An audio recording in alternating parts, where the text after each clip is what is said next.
All right, welcome to the webinar, everyone. I'm just going to check to make sure that we're getting the audio running the way we expect it to. It sounds like we are. And this is going to be the beginning of the official presentation. The World Affairs Council of Greater Reading is the leading educational organization promoting understanding and enlightenment on global issues. This is kind of an unusual time for us, but another presentation in our ongoing series of what we call luncheon presentations, mostly members on the line. It is open to guests. If anybody's interested in contributing to the organization, we'll be following up with how you can do that after things are wrapped up. But we're just going to go ahead and jump right in. This event is co-sponsored by the Jewish Federation here in Reading. And to help us get us started, I'm going to introduce Mr. Bill Franklin. Good afternoon. Thank you. The Jewish Federation of Reading Berks is proud to collaborate with the World Council of Greater Reading, working together to connect people to promote understanding and knowledge of important global issues such as what we're discussing today. And we look forward to continuing in the future. Obviously, U.S.-Israel relations are of extreme importance to Jews. But the Middle East has long been a region of rival religions, ideologies, nationalisms, and ambitions.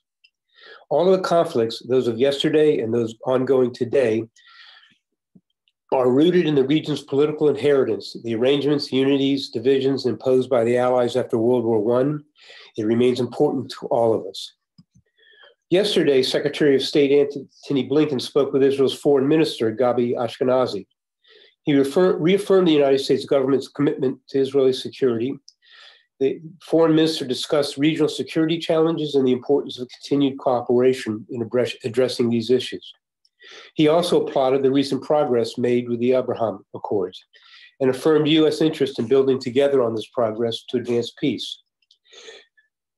Today, Israel's Defense Minister Benny Gantz spoke with the U.S. Defense Secretary Lloyd James Austin III. So obviously, it's a top priority of the new administration. But and key areas where there is good bilateral cooperation are, again, around U.S. security cooperation. The United States has been a long-standing cornerstone of Israeli security, pledging about 10 years ago $38 billion of funds for defense and security. And Israel, on the other hand, was one of the first countries to cooperate with the U.S. Department of Homeland Security in developing initiatives to enhance our homeland security. But despite the collaboration in many key areas, there are still key issues that remain. Obviously, Israel and the Middle East is concerned with the U.S.'s return and upholding of the Joint Comprehensive Plan of Action with Iran. The United States views the growth of Israeli settlements as an impediment to peace. And Israel has insisted that Jerusalem is its eternal and indivisible capital, and the United States doesn't agree with that. So there's a fair amount of things for Dr. Lukoff to speak about. So with that, I look forward to hearing his thoughts. And David, please move on. Thank you, Bill. So it falls to me as the Vice President of the World Affairs Council of Greater Reading to introduce our speaker for today. Dr. Lee Lukoff teaches political science at the University of Georgia's Washington Semester Program and in the Department of Government at American University. His research interests include American foreign policy, intelligence studies, alliance politics, U.S.-Israeli relations, and energy policy. He has taught over a dozen courses as an instructor on an array of topics such as international conflict, global issues, U.S.-Israeli relations, the Israeli-Palestinian conflict, and American public policy. Dr. Lukoff has had his writings published in mediums such as the Journal of Intelligence History, American Intelligence Journal, Journal of European and American Intelligence Studies, the Encyclopedia of U.S. Intelligence, Journal of Cold War Studies, International Journal of Intelligence, Security, and Public Affairs. He is currently serving as a Franklin Fellow in the State Department's Office of Energy Diplomacy and is working on turning his dissertation on U.S.-Israeli relations in the 1980s into a book. In 2017, Dr. Lukoff was awarded a university grant that allowed him to serve as a visiting research fellow at the Harry S. Truman Institute for the Advancement of Peace at Hebrew University in Jerusalem. Dr. Lukoff graduated from the University of Georgia with a Ph.D. in political science and international affairs. He holds master's degrees from Boston College in political science and international relations, and from George Mason University in public policy and energy policy. His bachelor's degree is in political science from the University of Massachusetts at Dartmouth. With that, we welcome Dr. Lukoff to today's presentation. Thank you, David. I really appreciate everyone coming to this lecture today. Today, I will be discussing the U.S.-Israel relationship, past, present, and future. And this is an issue near and dear to my heart, given the fact that, I'm Jewish, I'm from the United States, and I've spent a lot of time in Israel and also my academic work studying the subject. So what I'm going to do today is I'm going to discuss the most recent events that have happened in U.S.-Israel relations, the current state of the U.S.-Israel relationship, and also where we can expect to see changes in the relationship by focusing both on the American and in the Israeli context. So the first thing I'd like to talk a little bit about today is the most recent Trump administration and what that the legacy of Trump in Israel has done in terms of changing the nature of the U.S.-Israel relationship. So one of the things that Trump did when he came to office is, and this is actually a phenomenon that's very common among presidents, is to be the anything but president, which basically means anything but what the previous president had done. And so Trump runs for the presidency, campaigning against the Iran nuclear deal that Obama had supported. He was someone that was also very supportive of moving the U.S. Embassy from Tel Aviv to Jerusalem. And he had a lot of political support domestically that encouraged him to take these positions, particularly from evangelical Christians who made up the majority of his base. And so one of the things that Trump did is that he took the United States out of this Iran nuclear deal that then sort of facilitated Arab-Israeli rapprochement.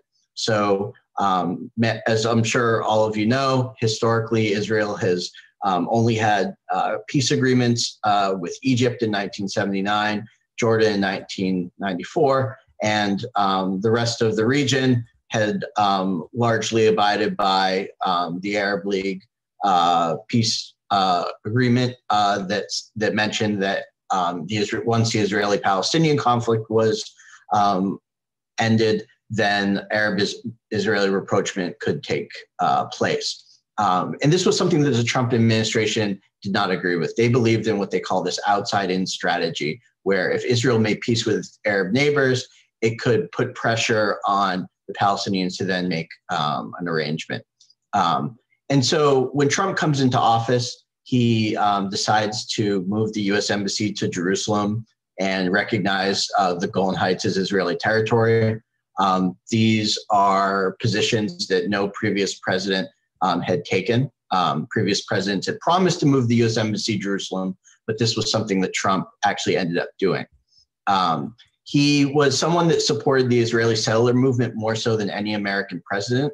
So unlike President Obama, who saw the settlements as being an impediment to peace, he was a president who believed that the settlements were not the root problem of the Israeli-Palestinian conflict, and that Palestinian intransigence in the peace process was the reason for a lack of an accord.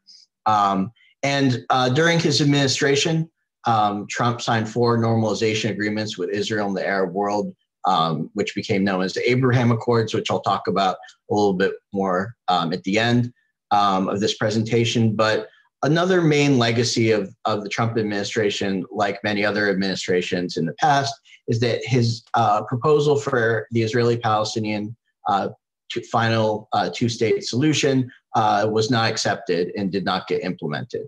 He called it the deal of the century, but the Palestinians had famously called it a slap in the face. And so they did not participate in negotiations. And this was something that was sort of an issue that was left to the next administration to continue. One thing that was very interesting that sort of highlights another issue I'll talk about was that Israelis were very supportive of Trump. 63% wanted him to win the most recent election, according to a poll by the Israeli Democracy Institute. However, 68% of American Jews supported Biden in the 2020 election, according to a poll by the AP. And so I guess what I'd like to sort of give everyone understanding is the nature of the current state of U.S.-Israel relations in the United States as it pertains to domestic politics.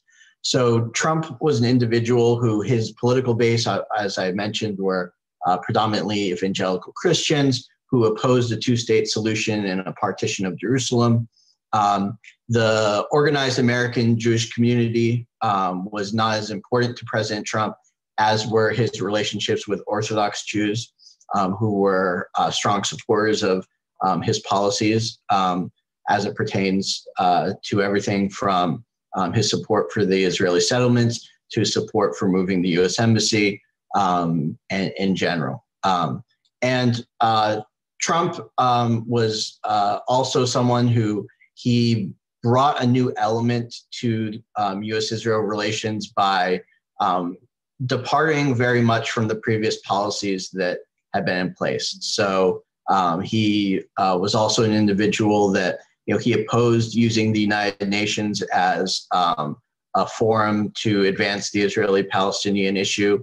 He left the UN Human Rights Council, and he believed that U.S.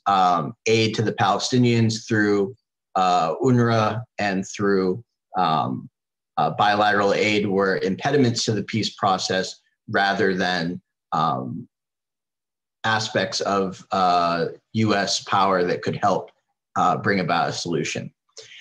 And so I'd like to talk a little bit about the events that took place during the Trump administration, because there was sort of this path-dependent process that occurred at the outset of the administration that led to the current state of U.S.-Israel relations that we are going to be discussing in the present. So Trump's advisors that he brought into the peace process, David Greenblatt, Jared Kushner, and David Friedman, these were individuals who had not come through the typical foreign policy community. They were outsiders.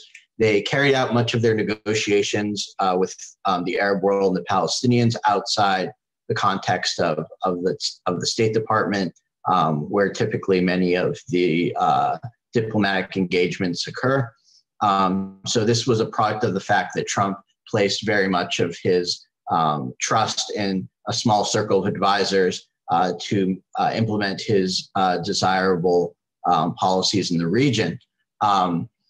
Trump was also an individual that he put significant pressure on the Arab world, particularly Saudi Arabia, Sudan, the UAE, to make peace with Israel. But at the same time, there were things that were also expected that those countries sought from the United States, predominantly being arms as a means to bolster an anti-Iranian alliance in the region. And this was something that the Arab states, after the signing of the Iran nuclear deal under President Obama, were searching for allies. And they realized that Israel was a country that could enable them to meet their security needs.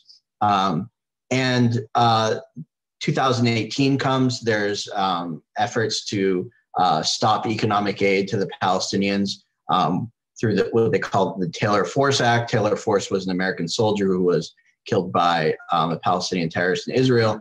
And essentially, the Palestinian Authority had used those monies to provide funding for individuals that had carried out acts of terror where they were imprisoned. This was something that Trump wanted to end as a policy because the Israelis argued that it was something that incentivized terrorism, whereas the Palestinians believed it was an institution. It was something that was a moral obligation of their people. And, the Trump administration had cut funding significantly to the Palestinian Authority as a means to put pressure on them, as I had mentioned. They closed that embassy of the PLO in Washington after the PLO decided not to continue in the peace process.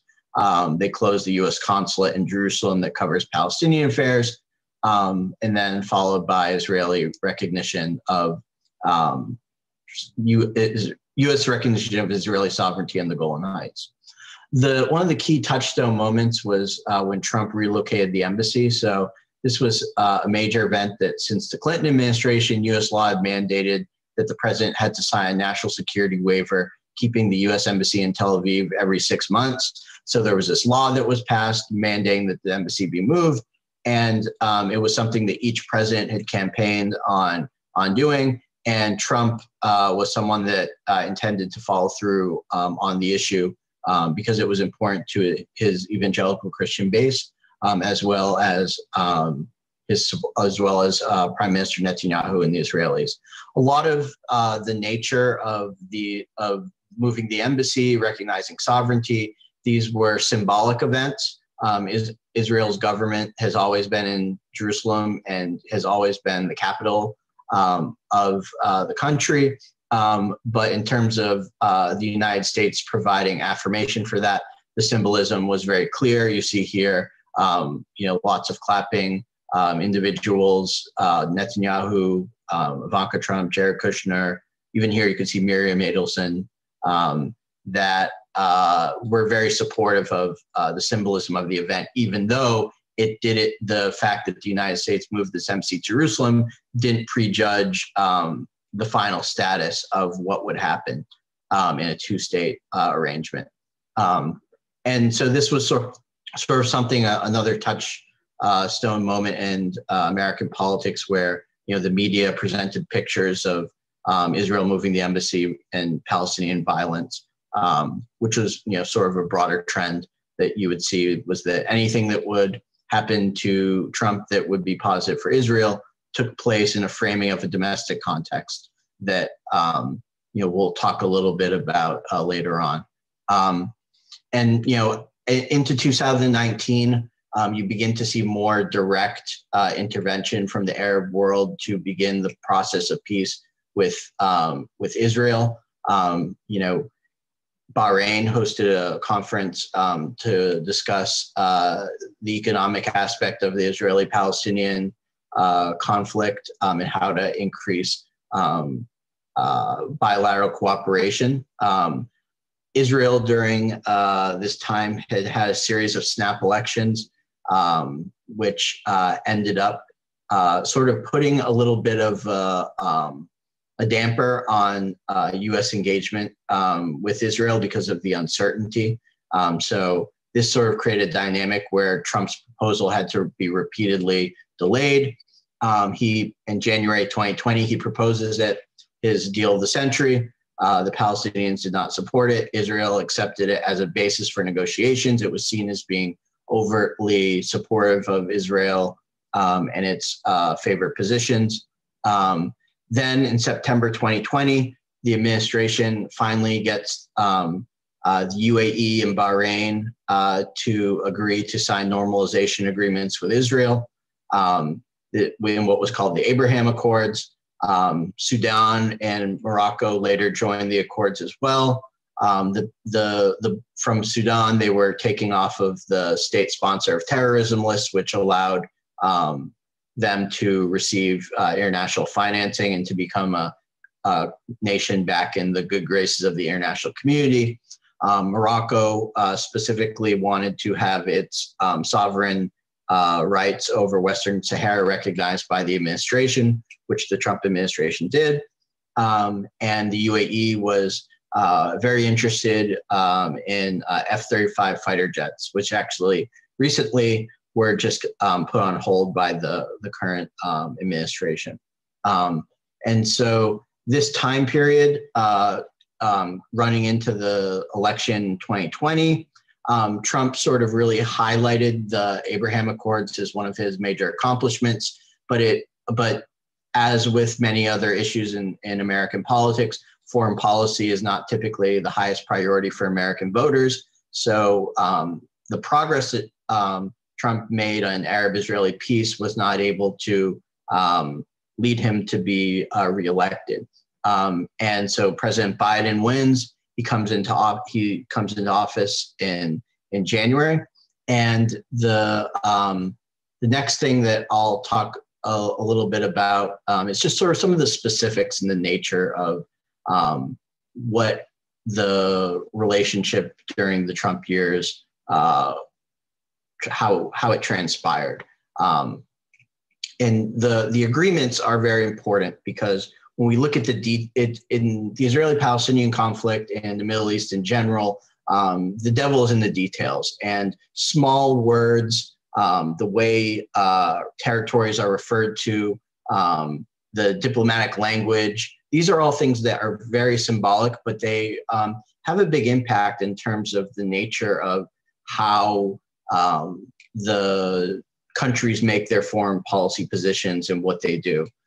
So there's always been this general trend in US politics that if the United States supports economic aid and economic programs for the Palestinians, it will make it more likely that the Palestinians will then be amenable to a peace treaty.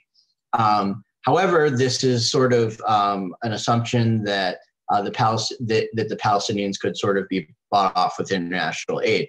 However, the Palestinians do not believe that economic issues are their primary concern. They're far more concerned about the political issues of what would constitute a two-state solution, which would incur how Jerusalem would be governed, what the borders of a future Palestinian state would be, and also what would happen to the millions of Palestinian refugees living in the West Bank, Gaza, Syria, Lebanon, Jordan, and elsewhere in the Middle East in terms of their right to return to their homes within Israel's borders. And this has sort of been one of the major issues that has been a non-starter for Israelis, given the fact that it would deplete the Jewish majority in Israel if the millions of refugees were brought back into Israel.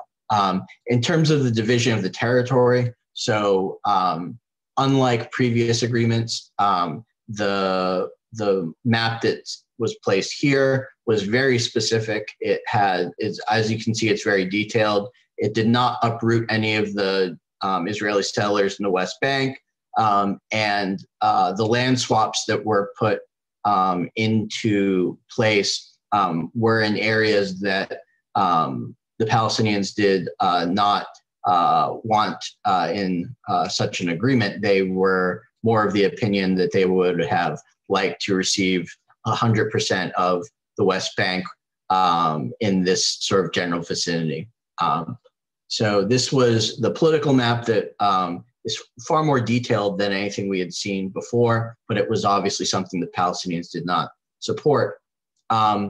And you know, the Abraham Accords that I had mentioned, this was a very symbolic event. It's probably one of the major policies that Trump put into place that will likely be continued in the current administration. And what it did, you know, what the nature of what constitutes Arab-Israeli peace is in the details. And one of the things that's very interesting is about the Israeli-Jordanian treaty and also the Israeli-Egyptian treaty is that just because you have on paper peace doesn't mean that peace will be what they call a warm peace. So as it pertains to Egypt and Jordan, currently, you know, it's very rare that you'll see Egyptians visit Israel. There's very few Jordanians that, you know, also likewise are part of Israeli civil society. And that's generally a fact that the Palestinian issue is very salient. And despite the fact that these peace treaties exist on paper, they haven't really been actualized. And Israel is really hoping that the Abraham Accords will be the opposite of that travel between Israel and countries like UAE, Bahrain, Sudan, Morocco will commence trade relations. You know, you'll have the bringing of embassies and ambassadors. and something that it's hoping to build upon in the future. And it's also a product of the fact that Israel has begun to reorient itself much more with the Persian Gulf rather than with Jordan on a strategic level. So Israel is also really hoping to bring Saudi Arabia into the Accords, who tacitly supports them, but have not, for political reasons, domestically signed on to them. And it's sort of an issue that the Palestinians see this entire exercise of the Abraham Accords as being a betrayal, because the general Arab position prior to this was that the peace treaties with the Arab countries would be an incentive after peace was made with the Palestinians. And now, by that being flipped, it creates a dynamic where the Palestinians are now, losing some of the leverage that they would have had otherwise in bilateral negotiations. I'd like to now flip to a different issue, which is Israel and American politics and how the nature of the U.S.-Israel relationship domestically has changed. And I like to describe a phenomena that is very unfortunate for those who believe in a strong bipartisan support for a U.S.-Israel relationship. And it's how Israel is discussed domestically. And so when we go back to the Trump administration, you begin to see statements that were made for a domestic audience that brought Israel into the equation. So there were frequent attacks, over Twitter by Trump against Ilhan Omar and other left-wing members such as Rashida Tlaib and AOC regarding their positions on Israel. Trump's critics on the left frequently accused him of enabling anti-Semitism and tarring Democrats with false accusations of anti-Semitism. So you'll see typically left-wing groups would talk about Trump's statement at Charlottesville, the recent events that occurred at the Capitol Hill. And this was something that Trump's proponents did not believe was fair. Trump has Jewish grandchildren, and his daughter has converted to Judaism. And that sort of dynamic was very much a context of the Trump years. And, Trump had sort of labeled the Democrats an anti-Israel party, an anti-Jewish party, which for Jewish Democrats was, one of the most terrible things that they could say, a president could say about them, particularly if they're, being a member of the Democratic Party. And you begin to see Israel taking on a much more prominent role, I would say, than other foreign policy issues in the domestic politics in the United States. So, one of the things that has been a strategic threat for Israel has been the rise of the BDS movement. The BDS movement is something that is, strongly supported by the Squad, the leading members of the insurgent progressive movement in the United States House. The Women's March, which was, as many of you know, a very large organization that was sort of fell apart because of accusations among of its leaders of tolerating anti-Semitism and enabling it. And obviously among more extreme elements in the United States with Louis Farrakhan. And on college campuses in general, I can speak from experience that Israel is probably more than any one country singled out for criticism. There are lots of NGOs that are working to prevent bias and anti-Semitism on college campuses. And many of these groups are, oftentimes funded by outside groups that want to change the future of discourse of how Israel is discussed in general. But also Israel also has opponents on the right in the United States. So it's not a single phenomena of where Israel faces problems. And so probably the most egregious examples would be the acts of overt violence that have occurred at U.S. synagogues throughout the United States. The most recent example being the attack that happened in Pittsburgh and also in California. The QAnon conspiracy that has sort of taken on a life of its own is sort of premised on anti-Semitic tropes of Jewish power. The alt-right movement certainly has played into that. And groups, whether they're the Proud Boys or whether they're neo-Nazis, have frequently employed Israel and Jewish power as being something of a nefarious influence in the United States. And Israel also does face critique for the amount of military aid that the United States provides it, that gets provided by the United States. And you see individuals, particularly libertarians, that are very skeptical of U.S. intervention abroad and providing arms to countries that are not the United States. So these are sort of some of the right-wing angle of how Israel is discussed in the United States, being from a perspective of the opposition it faces from more extreme elements. The question is now we're going to talk about where is U.S.-Israel relations heading in the future. And the reality of it is that there's going to be issues that Israel and the United States disagree with. There's been talk of the United States rejoining the Iran nuclear deal. Also the new administration does not support the settlement movement the way that the previous administration did. The U.S. The administration has already made changes of deciding to reopen the PLO mission in Washington, support aid to the Palestinians through UNRWA and the United Nations, and also bilaterally. The fact that Israel has become a charged issue within the Democratic Party.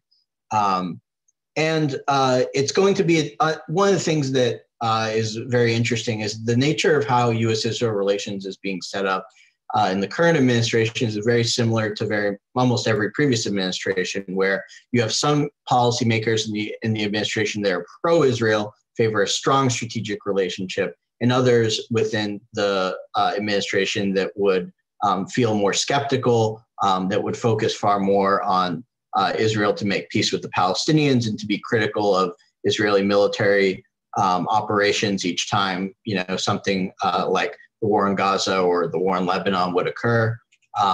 You have a dynamic where essentially there will be an intra-administration debate about, as events occur in the administration, and how to handle the U.S.-Israel relationship. But for all sort of intents and purposes, Biden has a very long-standing relationship with Netanyahu. Tony Blinken is the first Jewish Secretary of State and well-liked by Israeli diplomats like Michael Aron, who recently tweeted out his support for him. So I do think that the nature of the relationship will certainly be different. Although the current administration has agreed to continue to support the Abraham Accords. And probably the biggest change, I think, from my perspective, is that the Israeli-Palestinian conflict and the Middle East in general will not be as much of a focus for this administration. They're very interested in combating climate change, first and foremost, to addressing the China threat and Russia. And those issues are sort of taking on more of a top-tier influence. But I would say that could certainly change given affairs in the region if there's ever a conflict or whatnot. Domestically in Israel, they're at another sort of crossroads politically, where it's the fourth consecutive snap election will be occurring in 2 years on March 23rd, as Israel's national unity government crumbled recently. But Israelis are interested in issues that oftentimes Americans don't necessarily always believe they're interested in.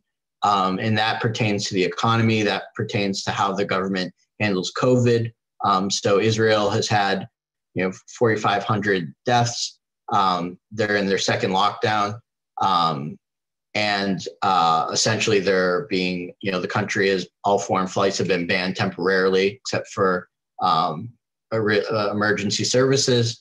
Although Israel is very very successful in inoculating its civilians with the first dose of the vaccine, has a higher percentage of their population probably than any other country.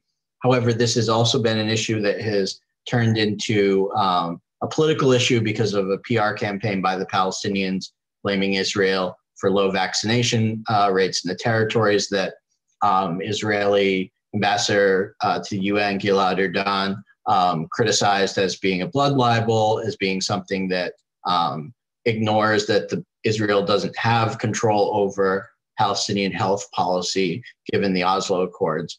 And so that's sort of the most salient issue, I would say, right now in Israeli politics. Netanyahu's approval rating is declining amidst his impending corruption trial. However, in terms of that impacting his position in the next election, he has the largest political party. And his opposition is from the right rather than from the left, in the sense that the center left does not yet have a unifying / viable candidate for prime minister that can challenge him. And the sort of dynamic as it's taking place right now is that the next prime minister will be probably most likely from the right. And the question is whether that would be Netanyahu's former Likud intra-party rival Gideon Sa'ar or Naftali Bennett, both of which who support the settlement movement, who, if they were to become prime minister, would still have disagreements with the United States on policies in the peace process and on Iran. So in some senses, you will likely have a similar dynamic of policy differences between the major leaders, and the extent to which that will hurt the U.S.-Israel relationship is the extent to which the issues will come out into public. Whether if they stay behind closed doors, as Israelis and as many of the Democratic Party, particularly Tony Blinken, like to have them, you will have a more stable relationship. If, as things occurred in the Obama years, and these stories bleed out into the media and highly charged statements, that's when sort of more strife takes place in changing the bilateral relationship. So with that, I will answer questions. And Excellent presentation. Thank you, Dr. Lukoff. I am going to take a minute here to remind everybody you can start getting your questions in for some Q&A here. And we're also going to get our announcements out of the way. So I'm going to bring in our WAC president, Dr. Saul Lausch. Well, thank you, Mike. Yes, please do gather your thoughts and your questions. And as you're doing that, just some note about upcoming programs. February 10 at noon, we're going to have John Walsh on the topic, the future of energy. Mr. Walsh is a director and president and the chief executive officer of UGI Corporation, which is a Fortune 500 company. Subsidiary companies of UGI Corporation include UGI Energy, based here in Reading and serving the greater Reading area, and UGI Utilities, based in Denver, Lancaster County, but also serving our area here. He is a director and past president of the World Affairs Council of Philadelphia, and he will address the direction, form, and distribution of energy today and project into the future here in the United States and the world and worldwide. UGI Corporation, incidentally, has a very heavy footprint in Europe. And being the head of a large Fortune 500 company, I think we have an unusual opportunity here to have a perspective from the business community as to what unfolds with energy in the years ahead. Wednesday, February 24, trade issues confronting the Biden administration with Adam S. Wilczewski. Mr. Wilczewski is head of international affairs and director of international business development for Lennar International, a division of Lennar Corporation, which is one of the largest home builders in the United States. And he has an worked extensively in 4 Democratic presidential campaigns and has extensive experience also in international trade and export development. And then just looking ahead further, as you will see, if you go to our website, WAC Reading, W-A-C, wacreading.org, March 17 at noon, we'll have the role of U.S. diplomats with the author and journalist Nicholas Kravloff. March 31, does Africa matter to the United States? A topic we don't often touch upon, with former Ambassador Charles Ray. And April 21, Russia, with William Pomerantz, He was Deputy Director of the Kennan Institute. And then just added, April 28th, the importance of advancing women, peace, and security in Qatar with Melissa Daring. She is an attorney and a clinical assistant professor and founding director and creator of the externship program at Qatar University. A lot of good programming coming up, and some of them, again, because we are virtual, we're able to have, otherwise we would not be able to bring them to us here in Reading. So we'll help you join us in all of that. And always a reminder, go to our website, wacreading.org, if you'd like to look into us in more detail, and also if you're interested in becoming a member. Thank you, Mike. Excellent. Thanks all. Lots of great programming coming up. But we have right now, Dr. Lukoff still here for some Q&A. We've got a good turnout today. 60 plus members here on the webinar with us. They seem to be a little shy today, though. We got a couple of questions start trickling in. Let's just kick it off with a question from the chat. Randy in chat asks, is a two-state solution still viable, or does Israel need to find some sort of one-state solution? What might that look like? I do think it's still viable. I think that the peace process in general has sort of been on life support for quite some time, for almost 6 or 7 years now. I do think that the nature of what constitutes a two-state solution is of different viewpoints for both parties. And, you know, from the Palestinian perspective, it would be complete control of the West Bank in its entirety, in Gaza, in East Jerusalem. And from the Israeli perspective, the sort of allowing Palestinian autonomy in its current role as in areas A and B and C as outlined in the Oslo Accords.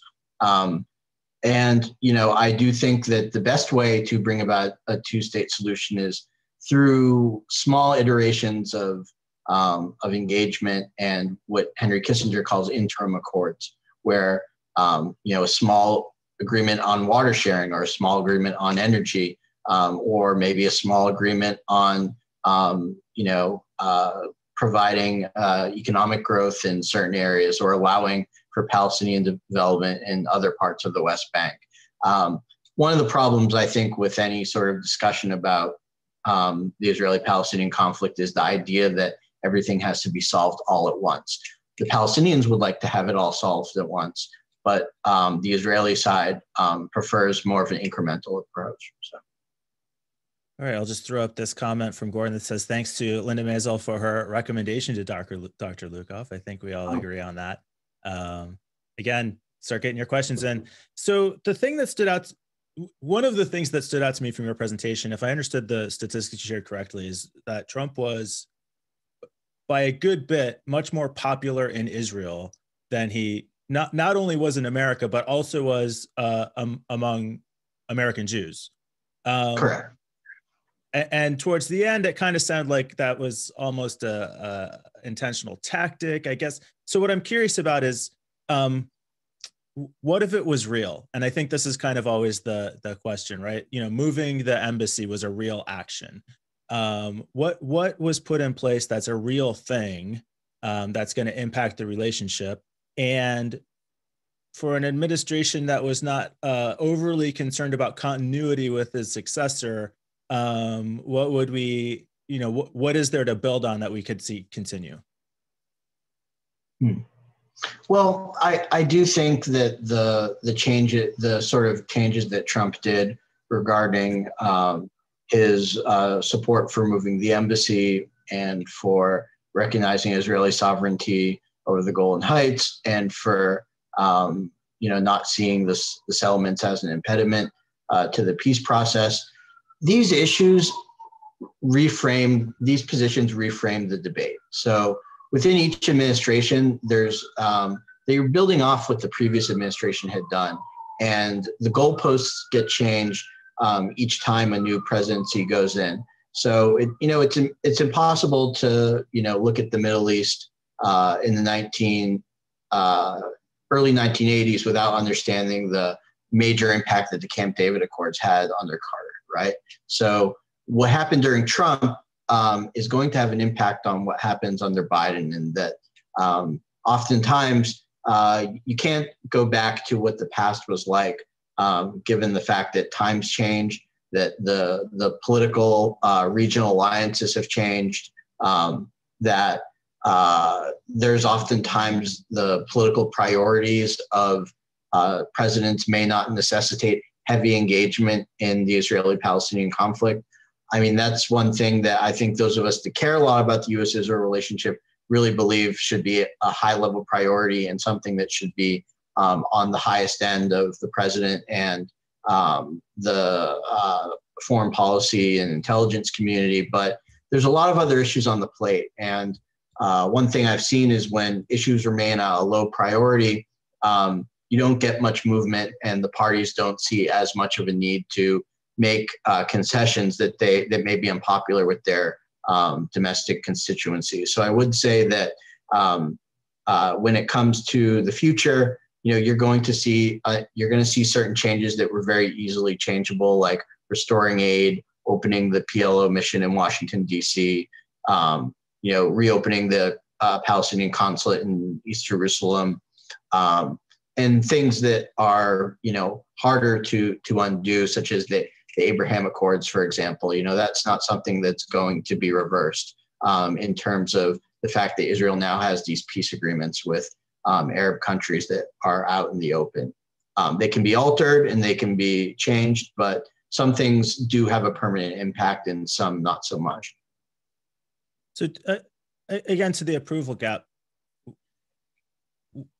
why would he have been so much less popular amongst American Jews than Israel itself? Like, what would we take from that? Is it good policy? Is it like, what does that mean? A lot of it, I think, is Trump as an individual, right? So Trump was very conservative, very bombastic, very much someone that was strongly disliked, by progressives, by the majority of the American Jewish community, who see his support for right-wing populism as anathema to their values.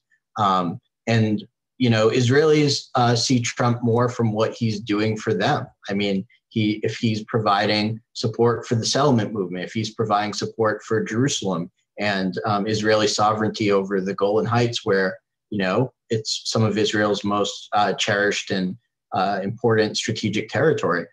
These are tangible things that are being done that their population likes. They don't have to. Israelis aren't living in the American economy, and they're also more religious, so they feel much more comfortable with representatives that may have more views aligned with Orthodox Judaism or religious Zionism and support for the right-wing settlement movement. So these are all strong constituents in Israel that are growing. So in America, the sort of conservative base that was sort of very strong in terms of its size and scope is declining relative to a younger, more progressive, more diverse audience. And American Jews are by and large less religious than their Israeli counterparts. So they may not see the necessity or the meaning of something like recognizing Jerusalem as being the capital of Israel, as being of major strategic and importance, or of recognizing support for building settlements in the West Bank. They may see those things merely as a political impediment rather than a religious and importance in a life issue. I mean, the reality is that life in Israel is very expensive, and housing in the West Bank is very cheap. So if you want to be able to work in Jerusalem or in Tel Aviv, and you want to, be able to have a family and not have to pay through the roof, increased settlements is a necessity. Whereas if you're someone that is very much into being invested in a two-state solution premised off of UN Resolution 242 and 338, and seeing settlement building as illegal, you're going to oppose something like that. So I do think that the split that you're seeing between both communities is is sort of, there's the religious and political element of it, and there's also the religious element and the political element, I think, has been exacerbated as Israel becomes this sort of political football. Yeah, issue. I mean, certainly he's shown that he can appeal to groups within the United States. It just strikes me as, I don't know, it had to be an intentional strategy to cultivate support in Israel and not focus as much on American Jews here in the U.S. It just strikes me as kind of incongruent. So maybe we can get into that more, but I am going to bring on, I had a question from Saul. If he wants to turn his camera on, we can get him to ask that. I'm also going to bring Bill back in from the Jewish Federation of Reading and Berks. Did you have a question or comment, or you just want to join the conversation, Bill? I have a comment on this last subject about the difference between the support for Trump in Israel versus American Jews. In Israel, their number one concern is security. And as much as they may or may not like Netanyahu, under his 10-year rule, there's been less Israeli Jews killed by terrorism and by war than in any other 10-year period. On the other hand, the Jews in America who now see Israel being more secure than it's been in the last 50 years are very concerned with social injustice issues. So they lean towards the left, like Biden, and there's that split. But it's more about causes than it is about necessarily support for Israel. Yeah, I think that as it pertains to security, one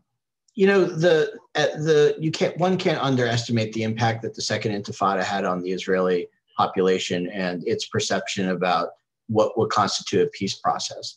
So from the Israeli perspective, the fact that a peace process was ongoing about a two-state solution and that terrorism and car bombings and suicide bombings had been rising was just sort of something that defeated the peace camp in the argument that they made, which was that if you were to make land concessions and support for a Palestinian statehood, that peace would occur. And that's sort of been the fact that did not occur has been sort of the death knell for the Israeli left that many Americans identify as being a part of. And so steadily since Ehud Barak was prime minister, 2000, you haven't had a left-wing progressive, someone from the Labor Party as a prime minister, because Israelis do not support, the notion that peace is possible with the Palestinians given the current circumstances, especially as it pertains to Gaza. The fact that there have been several wars over the course of between 2000 and 2014, that sort of makes the issues much more distant now because of the security barrier that had sort of been brought into existence after the Second Intifada. And so, and also the Israeli security services have gotten very good at preventing terrorism and making sure that the things that happened in the early 2000s and 1990s don't occur then. And so there's a lot of factors that I think play into this sort of disagreement, in that Israelis, I think, do not they're on the ground experiencing issues, and they're looking at things from a very direct viewpoint in terms of quality of living and safety. And Americans, I find, are looking at it from the policy, the international law perspective, the positions of governments, the history of the region, and those are very real concepts. But they're also the average voter in Israel and the average person tends to see things from how they view the world on the ground. So you'd come and ask a question? Well, sure. Maybe I'd like to put it this way. We tend to think in the United States that our current political situation is an historic crisis. And if you listen to any historians like Doris Kearns Goodwin, we've been through this many, many times in various ways. It's very, very true. But looking at Israel and the constant need to form coalition governments, I don't know that too often, if I understand things correctly, since 1948, you've had anything but a coalition government in Israel. What lessons might we draw from Israel and those efforts to form coalition governments, or the lack thereof, as presently maybe is the case? Could you discuss the dynamics of government formation in Israel a little bit, and maybe draw any conclusions for us here in the United States? Mm-hmm. You know, I think with one of the most interesting things I think that could go a longer way to sort of see the positive side of what Israel can do that can politically that can be a model for the United States is the impact of the Arab parties in being a part of government. So historically, the Arab parties in the Knesset have not served in the ruling coalition out of political reasons and support for the Palestinians. So they're left with one of the top, probably the fourth or third largest constituency, depending on the election. But because of the fact that they have not served in government, their communities remain underfunded. There's less integration and more of a split from the rest of the Israeli society that causes many problems domestically. If that changes and they adopt a more more conciliatory support for the state of Israel, for being a part of the government, playing a positive role in terms of being a part of the cabinet, if possible, that can really change the nature of Arab-Israeli relations within Israel. And I think that from my perspective, one of the things to be optimistic about is that I do think that after the Abraham Accords and the fact that, Netanyahu showed an interest in Arab-Israeli peace, that domestically in Israel, you may see more sort of support from the Arab population in terms of being a part of Israel, because they do realize, it's actually very interesting during the Trump's proposal for the deal of the century. There were in giving the Palestinians more land, they specifically put parts of Israel proper that are majority Arab towns into a Palestinian state. And the Arab populations in those areas vehemently rejected being a part of a future Palestinian state, because that would mean that they would no longer be under the same governance structures with regards to healthcare, with regards to social services, with regards to security that they benefit from. So in a sense, I think that there's there is some optimism in solving that particular issue of social strife. That I think that in the United States, certainly there's a lot of different areas, and it's a very salient issue that that can sort of serve as a way to bring people together in a positive thing when we see so many different negative things. One of the things I think also as it pertains to Israel's parliamentary system is that it gives certain constituencies it gives constituencies sort of a veto power over policy, particularly ultra-Orthodox, for example. And that's actually another factor that is hurting Israel, their sort of viewpoint in the their image in the United States is that the ultra-Orthodox parties demand that the Western Wall be separated, that there's support for, the yeshiva movement, and also ensuring that, marriage laws remain under the Orthodox purview. And these are things that most Americans are Reform or conservative Jews who favor, obviously, more societal integration and left-wing organizations like Women of the Wall. They see that as a civil rights issue. And whereas in Israel, the Haredi parties have a large sway, and they could pull out of a government, and that would destroy the coalition. So it almost makes it that their issues have to be permanently supported by a government where they would be a part of. And since they make up such a high percentage, they're vital to any right-wing coalition. So that's sort of been one of the interesting things, I think, is that the religious relations between the American Jewish community and the Israeli Jewish community they're almost competing. They're conflicting in many ways that sort of bring them separate them. Excellent. So a couple more questions here in the queue, and then we might start to wind down. Rachel says, thank you, Dr. Lukoff. This was quite informative and insightful. She also asks, what do you think motivates this strange opposition from the squad? I mean, I think it really depends on the individuals, right? So Rashida Tlaib is Palestinian, so her viewpoint of Israeli-Palestinian conflict is sort of a direct product of her identity and of her family situation. And so, but in terms of, I would say AOC and, Ayanna Pressley, these are issues that are very popular with their constituencies, right? So the left wing in the United States, the far left wing, I guess you could call it, is very supportive of the Palestinian cause. They always have been.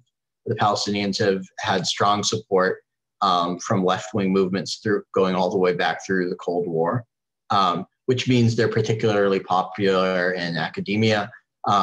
And it's also almost become a litmus test for some progressives. I mean, you can speak to a lot of, there was an article in the New York Times about a Jewish student that is at GW, that he's very socially progressive, and he supported the state of Israel's right to exist and was ostracized in a two-state solution, which is, obviously a very mainstream position, but he was ostracized from his peers because of that, because he was a supporter of Israel. And so you oftentimes have a groupthink that view things in black and white terms, particularly on the far left.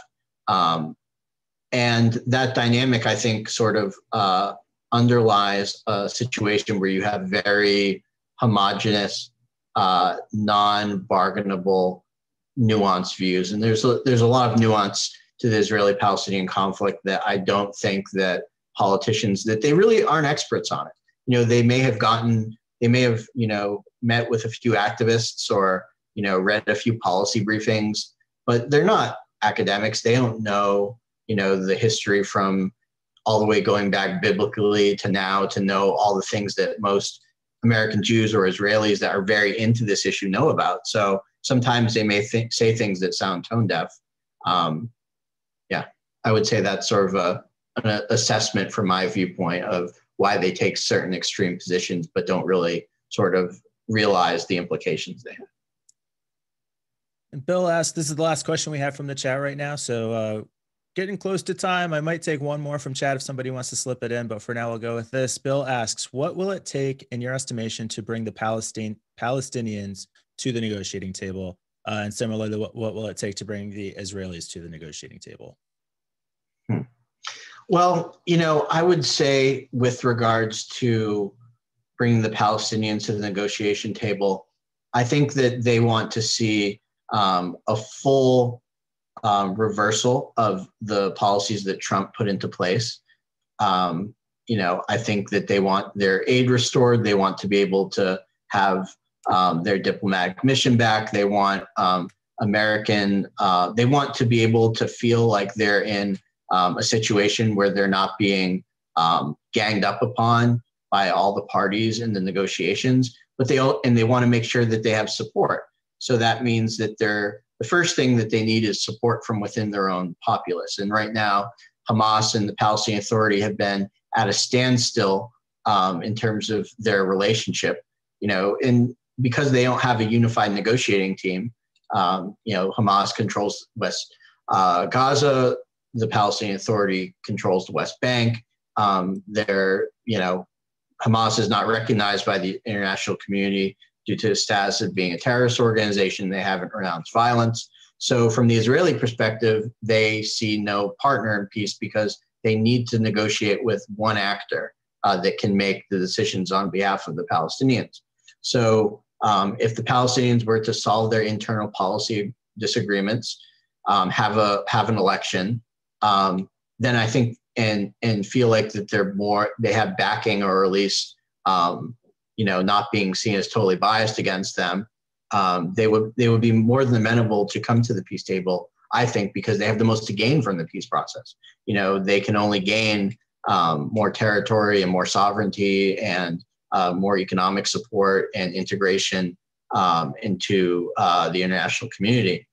From Israel's perspective, in terms of what brings Israel to the table, I think that Israel needs to feel secure and safe and to be in a strong position in terms of coming to the peace table. And I do think that that's something that there also has to be a domestic push for peace too. So like one of the things that I think sort of expedited the Camp David Accords was the fact that the Peace Now movement under Menachem Begin put a lot of pressure on him and really wanted him to make concessions to bring about Arab-Israeli peace. So I do think that there needs to be a domestic support for it because in the current situation, the Israeli left is minimal in terms of its political influence. And, there's this old saying that goes that you can't really, Israel doesn't have a foreign policy, it only has a domestic policy. And I think that was something that Kissinger had said. So the domestic situation within both parties needs to be aligned for them even really to even be at the same table.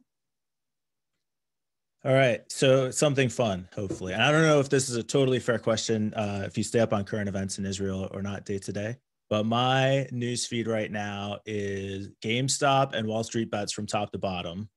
What are the headlines people are like? What's the top headline in Israel right now? Is that something you stay on top of? Yeah, I do. I mean, I think right now, in Israel, the big issue is COVID-19.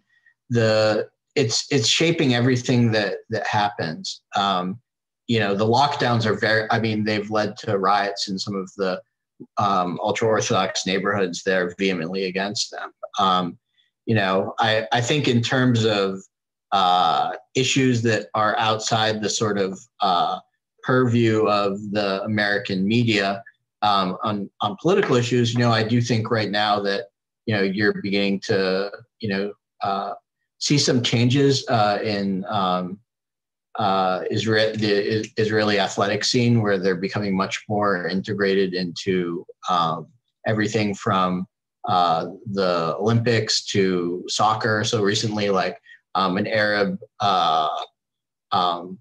businessman from UAE bought 50% of this club called Beitar Jerusalem, which is a very right-wing anti-Arab sporting team.